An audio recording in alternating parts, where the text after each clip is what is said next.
So hello my dear students, my dear friends, कैसे हैं आप सभी लोग। उम्मीद करता हूं आप सभी लोग बहुत अच्छे से होंगे, आपकी पढ़ाई अच्छे से चल रही होगी। मैं चित्रांश दादीच आप सभी का हार्दिक स्वागत करता हूं आज की इस कक्षा में। और गाइस, आज हमारा बस थोड़ा सा ही लेक्चर का पार्ट बचा है, ज्यादा नहीं बचा है। 2-3 पैराग्राफ ही है जो हम लोगों को पढ़ने हैं। तो चैप्टर में हो क्या रहा है, क्या हुआ है, एक बार मैं उसको स्टोरी स्टाइल में फिर से थोड़ा सा रैप अप कर देता हूँ, आप लोगों के लिए उसको कवर कर लेता हूँ। तो घटना हुई है कि एक ट्रक एक्सीडेंट हुआ है प्रोफेसर गायतोंडे का, और ट्रक एक्सीडेंट होने के बाद वो कोमा में चले गए। कोमा में जाने के बाद वो दूसरे वर्ल्ड का एक्सपीरियंस करते हैं। उस एक्सपीरियंस में ट्रेन की यात्रा से लेकर के मुंबई दर्शन से लेकर के कैसे मुंबई, आज की मुंबई से, वर्तमान की मुंबई से, या इस वास्तविक संसार की मुंबई से उस काल्पनिक संसार की मुंबई अलग कैसे है, उसके बारे में वो सारी चीजें अपनी आंखों से देखते हैं। और ये परिवर्तन क्यों हुआ ये जानने के लिए वो एक लाइब्रेरी में जाते हैं। वहां जाकर के वो देखते हैं इतिहास की एक घटना अलग तरीके से हुई, उसकी वजह से ये जो दूसरा संसार है ये थोड़ा सा अलग है। और वहां से फिर वो आजाद मैदान में जाते हैं जहां लोग उनको स्टेज से उतार देते हैं। और वो देखते हैं कि अगले दिन सुबह वो आजाद मैदान में ही सोकर उठे हैं, लेकिन जिस आजाद मैदान में रात को वो जहां उन्हें उतारा गया था स्टेज से, वो काल्पनिक संसार का था, और जहां वो सो के उठे हैं वो वास्तविक संसार का है। ये जब वो अंतर देखते हैं तब वे अपने मित्र राजेंद्र देशपांडे से इसकी व्याख्या करने के लिए, इसको समझने का प्रयास करते हैं कि भैया ये कैसे हुआ, क्या हुआ, मतलब कैसे मैं किसी दूसरे संसार में ट्रेवल कर सकता हूं। तो टाइम ट्रेवल के बारे में बात होती है, फिजिक्स के बारे में बात होती है, कैटेस्ट्रॉफी क्या होती है हिस्ट्री में उसके बारे में बात होती है। ये सारी चर्चाएं चल रही है। और अभी भी प्रोफेसर देशपांडे जो है वो, यानी कि राजेंद्र जो है वो, उन्हें समझाने की कोशिश कर रहे हैं कि क्या संभावित उत्तर हो सकता है आपके इस प्रश्न का, संभवतया इसका क्या एक्सप्लेनेशन दिया जा सकता है। द लैक ऑफ डायमेंशन, यानी कि पूर्व निश्चित होना, या डायमेंशंस कहा जा, सॉरी, डिटर्मिनिज्म, यानी कि पूर्व निश्चित होना या पूर्व निर्धारित में किसी भी चीज का पहले से निर्धारित होने की जो कमी है इन क्वांटम थ्योरी, यानी भौतिक शास्त्र में परमाणुओं से सूक्ष्म टुकड़ों की अनियमित व्यवहार का सिद्धांत, जिसे हम क्वांटम थ्योरी कहते हैं। Even in ignoramus historian like me has heard of it, जो मेरे जैसा अज्ञानी हिस्टोरियन है, मतलब जिसे बहुत ज्यादा ज्ञान नहीं है, ऐसा इतिहासकार भी इसके बारे में जानता है, उसने भी इसके बारे में सुना है। Professor Gaitonde said, professor Gaitonde ने ये बात कही। So imagine many words pictures in one world, the electron is found here, in the other is over there. तो इमेजिन करो, कल्पना करके देखो कि बहुत सारे वर्ल्ड, बहुत सारे संसार हैं। ऐसी पिक्चर करो अपने दिमाग में कि संसार, जिस संसार को हम जानते हैं, केवल वही संसार नहीं है, उसके अलावा भी बहुत सारे संसार हैं जो कि आप इधर उधर देख सकते हो। तो इलेक्ट्रॉन, जो एक इलेक्ट्रॉन इस संसार में यहां होगा, वही इलेक्ट्रॉन किसी दूसरे संसार में किसी दूसरी जगह पर होगा। In yet other it is a still different location. और फिर अगर हम तीसरे संसार में देखें तो इलेक्ट्रॉन तीसरा संसार में अलग जगह पर होगा। Once the observer find where it is, और एक बार जब वह ऑब्जर्व करने वाला व्यक्ति, यानी कि ऐसा व्यक्ति जो कि इलेक्ट्रॉन को ऑब्जर्व करने का काम कर रहा है, अगर वो उसको ध्यान से समझे, ठीक है, वेयर इट इज, के वह कहां है, we know which world we are talking about, तो हम समझ जाएंगे कि हम कौन से संसार की बात कर रहे हैं। यहां पर क्या कहने का प्रयास किया जा रहा है, यहां पर इतनी सी बात कहने का प्रयास किया जा रहा है कि इस संसार में इलेक्ट्रॉन अगर इस जगह पर है तो किसी दूसरे संसार में किसी और जगह पर होगा, किसी तीसरे संसार में किसी और जगह पर होगा। अगर हम केवल इतना समझ पाए कि किस संसार में इलेक्ट्रॉन किस जगह पर है, तो हम समझ पाएंगे कि हम कौन से संसार में हैं। वर्ल्ड नंबर ए में है, वर्ल्ड नंबर बी में है, सी में है, डी में है, बहुत सारे अगर संसार हैं तो हम केवल इलेक्ट्रॉन की पोजीशन देख के ही समझ पाएंगे कि कौन सी जगह पर है, ठीक है। But all those alternative worlds, लेकिन वो जितने अलग अलग जो संसार हैं, 10, 20, 50 संसार जो है, could exist just the same, वो एग्जिस्ट कर सकते हैं, अस्तित्व में हो सकते हैं, बिल्कुल एक समान होते हुए भी। राजेंद्र पॉज्ड, राजेंद्र ये बात कहते हुए थोड़ा सा रुकते हैं, टू मार्शल, यानी कि व्यवस्थित करने के लिए या चीजों को क्रमानुसार करने के लिए, उनके थॉट्स को, यानी उनके दिमाग में बहुत सारे विचार आ रहे हैं, बहुत सारे विचार जो है वो आपस में उलझ रहे हैं, तो वो एकदम बोलते बोलते रुक जाते हैं, ताकि जो भी उनके दिमाग में विचार आ रहे हैं उन्हें एक सही क्रम से वो बता पाए, एक सही श्रृंखला में वो अपने विचारों को बता पाए, ठीक है। जैसे कि लड़ाई झगड़ा कर रहे होते हैं दो लोग, तो दो लोग लड़ाई झगड़ा करते हुए एक दूसरे के ऊपर आरोप प्रत्यारोप लगाते रहते हैं। तो सामने वाला एकदम से कहता है, हाँ बताओ मेरी क्या गलती है, तो अपन बताते हैं, हाँ तेरी गलती है और फिर रुक जाते हैं। अपन देखते हैं इसकी गलतियां बतानी तो है, लेकिन बड़ी गलती से छोटी गलती के क्रम में बताएंगे। सबसे बड़ी गलती, फिर छोटी, फिर उससे छोटी, फिर उससे छोटी, फिर उससे छोटी, फिर सबसे छोटी ऐसे बताएंगे इसको सामने वाले को। तो वो आप क्या होता है, बोलते बोलते एकदम से रुक जाते हो, क्योंकि आप अपने विचारों को एक क्रम में जमाने का प्रयास कर रहे हो। ठीक है, तो अपने विचारों को वो बोलते बोलते रुकते हैं और फिर विचारों को सही क्रम में जमाते हैं। But is there any contract between those many words, professor Gaitonde आज। तो प्रोफेसर गायतोंडे उनसे पूछते हैं कि बहुत सारे संसार, एक बार में एक ही समय में बहुत सारे संसार हो सकते हैं, लेकिन क्या इन संसारों का आपस में कोई कनेक्शन होता है, आपस में कोई संबंध होता है, लेना देना होता है? यस एंड नो, हां और ना। इस प्रश्न के दोनों आंसर है। इमेजिन टू वर्ल्ड्स, कल्पना कीजिए दो संसारों की। फॉर एग्जाम्पल के तौर पर हम मानते हैं दो संसार है, ठीक है। In both an electron is orbiting the nucleus, और दोनों ही संसारों में ये बीच में आ गया आपका न्यूक्लियस। क्या बोलते हो आप लोग न्यूक्लियस को हिंदी में, क्या बोलते हो? परमाणुओं के बीच में जो केंद्र में होता है उसको क्या बोलते हो, बताइए। दोनों के बीच में एक न्यूक्लियस है और इनके चारों तरफ जो है इलेक्ट्रॉन वो चक्कर काट रहा है। इनके चारों तरफ इलेक्ट्रॉन क्या कर रहा है, चक्कर काट रहा है। द न्यूक्लियस, परमाणु के केंद्र के, ऑफ एन एटम, एक अणु के बीच में, एक न्यूक्लियस है, परमाणु का केंद्र है और इलेक्ट्रॉन उसके चारों तरफ चक्कर काट रहे हैं, ठीक है। लाइक प्लैनेट्स अराउंड द सन, जैसे कि प्लैनेट जो है सूर्य के चारों ओर परिक्रमा करते हैं। क्या बोलते हैं? नाभिक। अच्छा, इसलिए वो नाभिकीय वर्ड आता है, सही है, ठीक है। गंगाधर पंत कहते हैं जैसे कि सूर्य के चारों ओर ग्रह चक्कर काटते हैं। इंटरजेक्टेड, बीच में ही बोलते हुए, बीच में ही बात को काटते हुए अपनी बात रखते हैं। नॉट क्वाइट, नहीं मतलब वैसा नहीं। We know the precise trajectory of the planet. तो हम लोग क्या है कि जब हम प्लेनेट की बात करते हैं तो सूर्य के चारों ओर चक्कर काटने वाला प्लेनेट जो है वो एक निश्चित मार्ग पे ही चलता है, ठीक है। हालांकि ये थ्योरी अब गलत हो गई है, गलत साबित हो गई है, लेकिन हाँ ठीक है, क्योंकि पहले जब ये किताब, जब चैप्टर लिखा गया था तब तक ये माना जाता था कि सूर्य एक जगह स्थिर है और परमाणु कह रहे, ग्रह उसकी परिक्रमा कर रहे हैं। अब पता चल रहा है कि सूर्य एक जगह स्थिर नहीं है, सूर्य भी गति कर रहा है, तो इसलिए अब उनकी गति भी थोड़ी सी चेंज हो जाएगी। तो पहले क्या माना जाता था कि भाई जो ग्रह हैं वो जब सर्किलिंग करते हैं, जब परिक्रमा करते हैं सूर्य की, तो एक निश्चित परिधि में ही करते हैं, है ना। क्या बोलेंगे इसको, परिधि तो बोलेंगे मैथ्स में अब मैथ्स भी आ गई। लेकिन जो इलेक्ट्रॉन है वो एक निश्चित तरीके से नहीं करता है। The electron could be orbiting in any of a large number of specified state. तो इलेक्ट्रॉन जो है हो सकता है कि ऑर्बिटिंग कर रहा हो, परिक्रमा कर रहा हो, लेकिन किसी बड़ी संख्या में, जो स्पेसिफाइड, जो बताया गया है उस स्टेट के अंदर, उस स्थिति के अंदर। These states may be used to identify the world, और इन स्टेट्स के द्वारा ही हम किसी संसार को पहचान सकते हैं कि हम कौन से संसार में हैं। दो संसार है तो हम संसार ए में है कि संसार बी में है। इन स्टेट नंबर 1, पहली स्थिति में, we have the electron in a state of higher energy.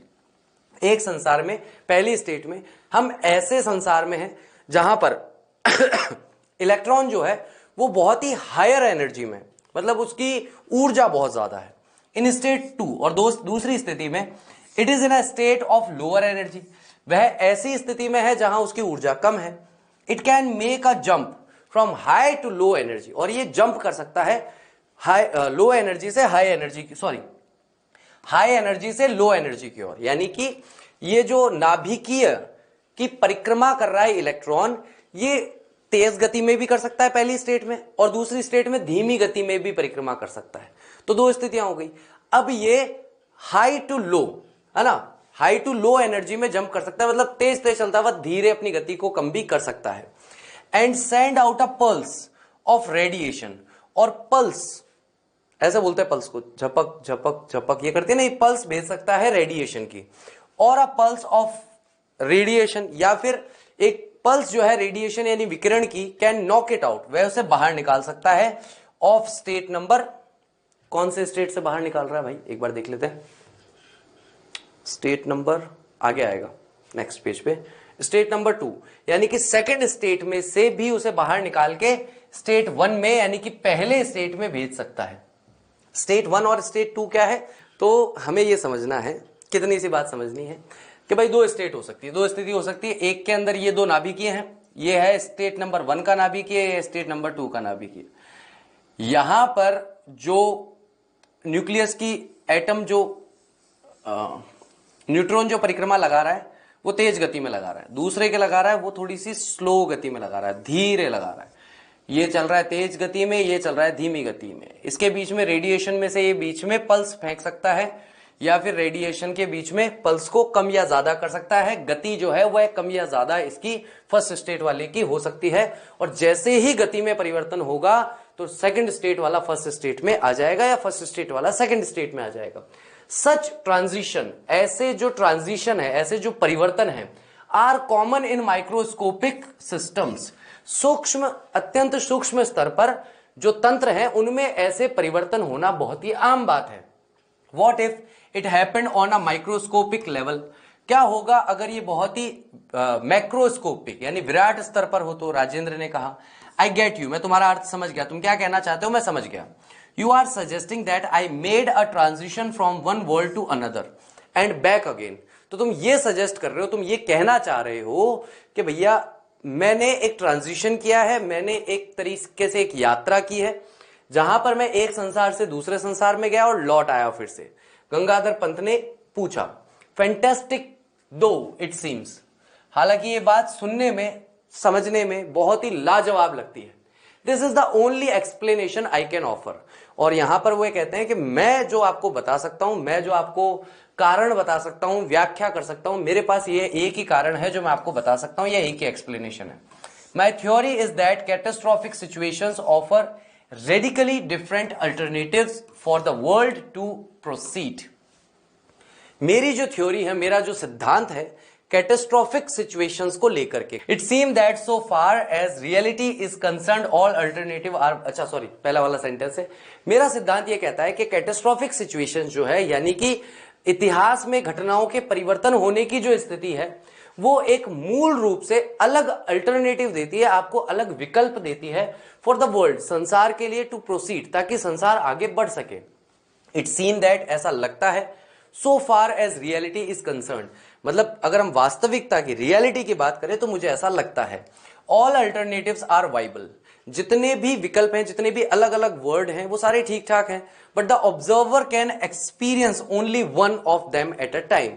लेकिन ऑब्जर्वर यानी उस संसार को ध्यान से देखने वाला व्यक्ति एक समय में एक ही संसार में रह सकता है। संसार ए है और संसार बी है, तो ए संसार वाला उस समय वहां की सारी चीजों को ऑब्जर्व कर रहा है तो संसार ए में होगा। अगर उसे बी संसार में करना है सब चीजों को ऑब्जर्व, तो उसे बी संसार में होना पड़ेगा। तो जो जिस संसार में है उसी संसार को हमें ठीक से देखना पड़ेगा कि हम कौन से संसार में हैं, किसको हम ऑब्जर्व कर रहे हैं। Can experience only one of them at a time, किसी भी समय पर हम दोनों में से किसी एक ही संसार को हम लोग क्या कर सकते हैं, देख सकते हैं, जान सकते हैं, समझ सकते हैं। ठीक है, बाय मेकिंग अ ट्रांजिशन, जब हम एक ट्रांजिशन करते हैं, ट्रांजिशन करने का मतलब एक संसार से दूसरे संसार में आना जाना करते हैं, you are able to experience two worlds although one at a time. तो आप दो संसारों का अनुभव तो कर सकते हैं, हालांकि आप एक संसार का एक ही समय पर अनुभव कर सकते हैं। The one you live in now and the one where you spend 2 days। तो दो संसार कौन से? एक संसार जिसमें तुम अभी हो, जो वास्तविक संसार है, और दूसरा संसार जो तुम्हारा काल्पनिक या अन्य जो संसार था, तुम 2 दिन तुम वहां पर बिताकर आए हो। One has the history we know, the other a different history. तो एक संसार की वही हिस्ट्री है, एक संसार का वही इतिहास है जिसे हम सभी लोग जानते हैं, जहां पर विश्वास राव की मृत्यु हो गई थी, और दूसरा संसार की दूसरा इतिहास है। तो जिस दूसरे संसार में तुम गए वहां विश्वास राव जिंदा रह गए। द सेपरेशन और बाइफिकेशन, यानी कि जो सेपरेशन है, पृथककरण है, अलग करना है या विभाजन जो है, took place in the battle of Panipat. तो विभाजन या परिवर्तन जो है वो कहां पर देखने को मिलता है? पानीपत के युद्ध में। You neither travel to the past nor the future, ना तो तुमने पास्ट की यात्रा की है, ना ही तुमने फ्यूचर की यात्रा की है। You are in the same present, तुम वर्तमान के समय में ही थे, एक्सपीरियंसिंग अ डिफरेंट वर्ल्ड, लेकिन तुम दूसरे किसी संसार का अनुभव कर रहे थे। तो ऐसा नहीं है कि तुम पास्ट में चले गए या फ्यूचर में चले गए, ऐसा नहीं हुआ। समय दोनों संसारों का एक ही है। ठीक है, दो संसार है, दोनों संसारों में मान लीजिए डेट है 27/9/2024। तो तुम इस संसार से निकल के दूसरे संसार के 27/9/2024 में चले गए और तुम 2 दिन वहां पर बिता करके आए। ठीक है, ऐसी सिचुएशन तुम्हारे साथ हो रही है। ऑफ कोर्स, निसंदेह, by the same token there must be many more different worlds arising out of bifurcations at different points of time. निसंदेह यही जो टोकन है, यही जो विचार है, there must be many more different worlds, कि भाई और भी बहुत सारे संसार हो सकते हैं। जिस संसार में तुम जाके आए हो, अलग संसारों में केवल वही एक संसार है ऐसा नहीं है, उसके अलावा और भी बहुत सारे अलग अलग संसार हो सकते हैं। ठीक है, जो कि अराइजिंग आउट ऑफ, जिनका जो उत्पन्न हुए हैं या जिनका उदय हुआ है बाइफर्केशन की वजह से, परिवर्तन की वजह से, अलग अलग पॉइंट्स ऑफ टाइम पर, यानी कि अलग अलग समय पर। एज राजेंद्र कंक्लूडेड, जैसे कि राजेंद्र ने अपनी बात को खत्म करके निष्कर्ष निकाला, Gangadhar Pant asked the question that was beginning to bother him most. तो गंगाधर पंत जो है उनसे वह प्रश्न पूछते हैं जो शुरुआत से ही, यानी वह प्रश्न पूछने की शुरुआत करते हैं जो शुरू से ही उन्हें बहुत ज्यादा परेशान कर रहा था। But why did I make the transition, कि भाई पहला प्रश्न जो मेरे को सबसे ज्यादा परेशान कर रहा है कि भाई चलो मान लिया 2 संसार हैं, चलो मान लिया कि 2 चीजें हैं, सब जो तुम थ्योरी बोल रहे हो, तुम्हारी थ्योरी मैंने पूरी मान ली, लेकिन मैंने ही एक्सपीरियंस क्यों किया? एक संसार से दूसरे संसार में जाने का जो अनुभव है वो केवल मैंने ही क्यों किया, किसी और ने क्यों नहीं किया? If I knew the answer I would solve a great problem, अगर मुझे इसका जवाब पता होता तो मैं बड़ी समस्याओं का भी समाधान निकाल लेता। अनफॉर्चुनेटली, दुर्भाग्य से, there solved questions in science, बहुत सारे ऐसे अनसुलझे प्रश्न हैं विज्ञान में, and this is one of them. और ये जो प्रश्न आप पूछ रहे हो ये भी उन प्रश्नों में से एक ही है कि आपने ही ये परिवर्तन या आपने ही ये यात्रा क्यों की, इस संसार से दूसरे संसार में जाना, दूसरे संसार से फिर इस संसार में आना, ये यात्रा केवल आपने ही क्यों की, बाकी लोगों ने क्यों नहीं की? But that does not stop me from गेसिंग, लेकिन क्योंकि अगर मेरे पास जवाब नहीं है तो मैं अनुमान तो लगा सकता हूं, गैस तो कर सकता हूं। राजेंद्र स्माइल्ड, राजेंद्र मुस्कुराते हैं, एंड प्रोसीडेड, और अपनी बात को कहना जारी रखते हैं। You need some interaction to cause a transition, तुम्हें एक इंटरेक्शन मतलब क्रिया प्रतिक्रिया की आवश्यकता पड़ती है जो कि कारण बनती है तुम्हारे एक संसार से दूसरे संसार में जाने के लिए। परहैप्स, शायद, at the time of collision, कि जब तुम्हारी टक्कर हुई, जब ट्रक से तुम्हारी टक्कर हुई, you are thinking about the catastrophe, तभी तुम कैटास्ट्रॉफी का जो टॉपिक है, उसकी जो थ्योरी है कि इतिहास में एक घटना दूसरे तरीके से हुई, तुम यही सोच रहे थे। And its role in wars, और युद्ध में इसकी क्या भूमिका हो सकती है। Maybe you are wondering about the battle of Panipat, हो सकता है कि तुम विचार कर रहे हो बैटल ऑफ पानीपत का। परहैप्स, शायद, द न्यूरॉन्स, और मस्तिष्क के जो संदेशवाहक कोशिकाएं हैं इन योर ब्रेन, तुम्हारे ब्रेन में, तुम्हारे दिमाग में जो न्यूरॉन्स है, एक्टेड एज अ ट्रिगर, और उन्होंने ट्रिगर की तरह काम किया, यानी कि एकदम से तुम्हारा ट्रांजिशन हो गया और या ट्रांजिशन की शुरुआत हो गई। अ गुड गैस, ये एक अच्छा अनुमान है। आई वॉज इंडीड वंडरिंग, मैं निश्चित तौर पर सोच रहा था, what course history would have taken if the result of the battle had gone the other way. मैं यही सोच रहा था जब मेरी टक्कर हुई ट्रक से, तब मैं यही सोच रहा था कि भैया क्या हुआ, मतलब क्या होता अगर बैटल ऑफ पानीपत का परिणाम कुछ और निकलता, तो आज संसार कैसा होता।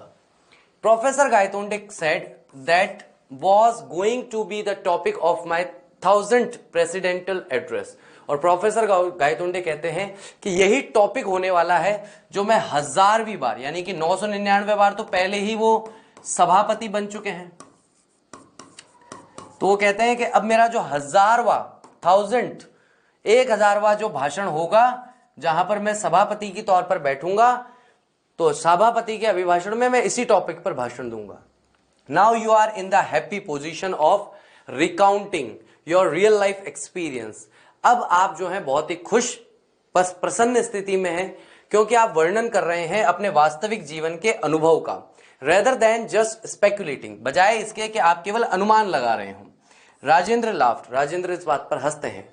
But Gangadhar Pant was grave, लेकिन गंगाधर पंत जो है इस बात को सुनकर के गंभीर हो जाते हैं, ग्रेव हो जाते हैं। नो राजेंद्र, नहीं Rajendra, my 1000th address was made on the Azad Maidan when I was so rudely interrupted.